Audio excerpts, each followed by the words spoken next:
Okay guys, good morning. Medyo matagal nga kami hindi nakapag-upload ng video. Kaya ito, mag-upload na tayo. So, kagigising ko lang 6:30 ng umaga. Papakainin na natin si Willow. So, let's go. Gawa na natin siya ng kanyang pagkain. Okay, syempre. Bago natin gawin yung pagkain, hugasan muna natin tayo ng kukuha tayo ng kanyang keyboard.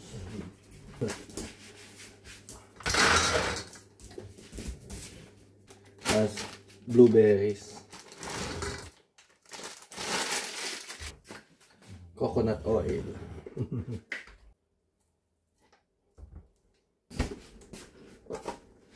Pinya.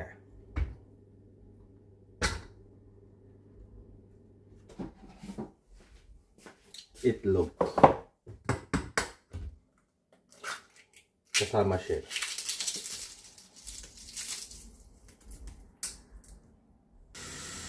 Konting tubig. Halo-halo. Tapos, ang pagkain na Willow. Tara, let's speed him. Oh. Ayan nga po. Mahaba na nga pala ang day, maigli na pala ang daytime. O, kain ka na, dog. So, update nga. Nung isang araw, dinala natin itong ating scooter sa pagawaan. Kasi nga nasira, hindi ko alam ang problema. So, nung dinala ko siya nung umaga, wala pang 30 minutes, tumawag na sa akin yung pagawaan. Sabi nila na parang ang problema daw ay dun sa motor. So, sabi nila kung papa-open ko daw yung engine, pina-open ko. Tapos, yun nga, stock daw yung engine. Stock engine daw ang problema. So, ang in-advise sa akin, kung gagawin daw nila yun, ay mahal, matrabaho. Kaya tinanong niya muna sa akin kung gagawin daw niya. Kasi aabot daw yun ng mga ang 600 to 800 euro daw aabutin nun pagpapagawa ka masyadong matrabaho. Dito sa Belgium, napakamahal talaga ng labor.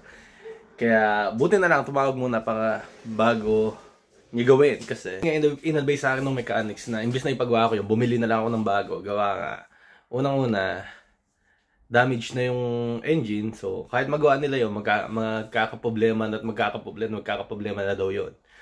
So the price difference naman, pag bumili ako ng bago, nagre-range lang yan na 1,500 to 2,000 euro bago pa.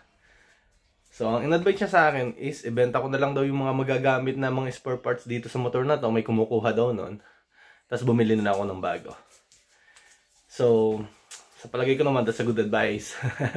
Medyo matanda na din naman yung motor sa gamit na gamit. Kaya, yun na lang gagawin natin. So, ngayon maghahanap ako kung maibebenta tong motor na to, nakukuhanin per spare parts lang para may kitain pa din tayo. Saka tayo bibili ng bago kasi pag bumili na ako ng bago ngayon, wala akong paglalagyan. Punong-puno na yun. So, yun, ang update natin today dito sa Sirdes family. Gising na nga kami ni Ayla. Hi, Apo. What are you eating? Toast. Toast with ham. And what are you gonna drink? You show what you're gonna drink? Yogurt. Strawberry yogurt. I don't know what the drink is. You don't know what the drink is. I may not know it. Di ba may okay. So tulog pa si Ate Macy. Ito gising na kasi katulad ko to ng time. Hindi nito kailangan matulog na mahaba. Eh! And then may pasok na nga pala. Back to school na ang mga chikiting patron. So mamaya-maya gigisingin na din natin si Ate Macy para mag-ready for school. Don't forget to like and subscribe. Daddy, I have a mini hot dog for school. Mini hotdog, yes. We're gonna bring mini hotdog for school. Gising na din si Ate Macy. Good morning, Ate Macy.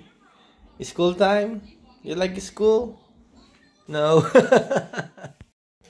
Ayan, ganyan din ba kayo sa umaga? Eto, ang kulit-kulit. Ayaw pa magbihis. Nakain pa daw siya. Yun, nakabihis na. What? They know what I'm talking about. I told you to get ready for school. And you always have a reason not to. Hey, you need to get ready for school, ah. Si Ate Macy, hindi yan nag-aagahan. Hindi siya nagbe-breakfast kasi daw wala siya sa mood mag-breakfast. See why you don't eat breakfast in the morning? She just don't feel like it. Nagdadalaga na daw kasi siya. Ay, nako, talaga naman. Delivery coming right up. Mag-aayos lang doon papuntang school. Meron pang laro na kasali. Oh, be careful, you might fall. Let's go. You get there. Okay. Ready na kami for school. Ilalakad natin si Willow at sasama si Mami. So, let's go. At labasan pala ng container ng basura ngayon. Kaya kailangan namin ilabas yung container namin. Buti pala, hindi pa nakuha. Container natin yan. Pipick up it today. Nakita ko lang na nakalabas yung mga container ng kalapit bahay natin. Kaya labas din natin to. Alright, dito na nga kami sa school. Hatid na natin ang mga girls. Kushi, kushi.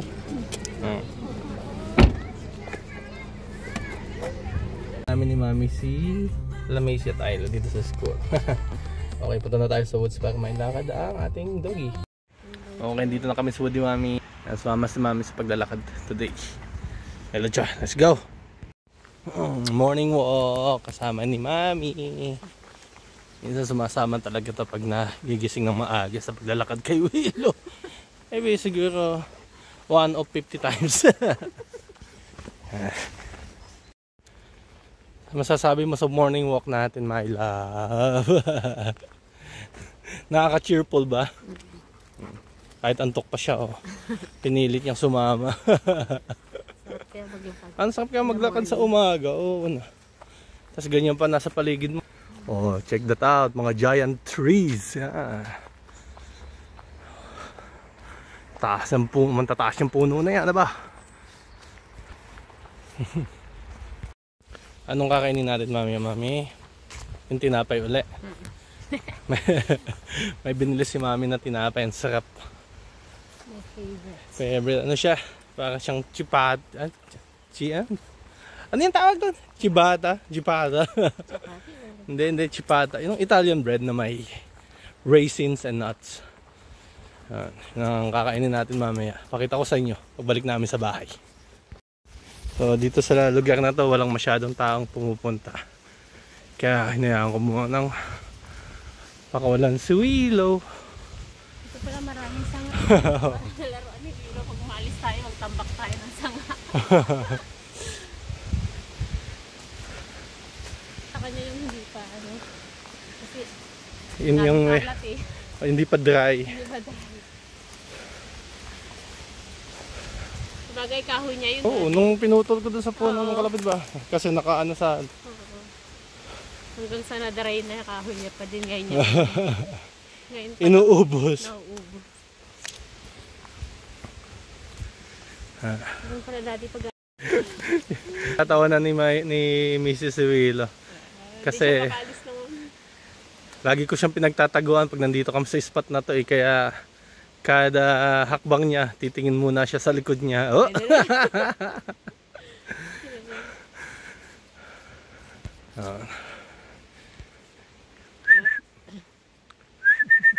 Come! Yeah, plinky yung okay, nakabalik na tayo ng bahay. Inabot pa kami ng ulan dun sa wood. Mami, breakfast! Mami, breakfast! I want egg, sunny side up. Mami, breakfast! Ay, nalaglag. Okay, ito yung pinag-uusapan namin tinapay ni Mami kanina sa wood. Sarap kaya. Favorite ni Mami. Yan. Sarap. Ayan, hinihiwa na nga ni Mami. Favorite ni Mami. Tinapay. So, simpleng breakfast lang po. Makakainin natin. Ayan, tinapay. Oh, sarap yan. Tapos yung mga cheese natin. Mga stinky cheese. Hindi pala stinky cheese yan. Ano bang cheese to? Ang tawag daw sa kanya ay Brigan cheese. Medyo maangot siya pero hard cheese. Tapos may brie din kami. Brie. Yummy. Mas healthy daw yung ganitong tinapay na mami. I don't know, pero masarap siya. Hindi, mas healthy daw to kaysa sa mga parang pasty na tinapay. Oo naman. Mas heavy siya. So hindi mo kailangan kumain ng madami kasi nakakabusog talaga.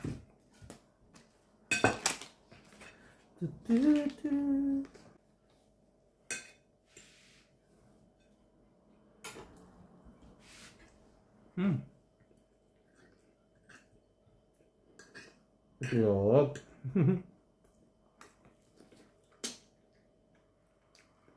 Yummy.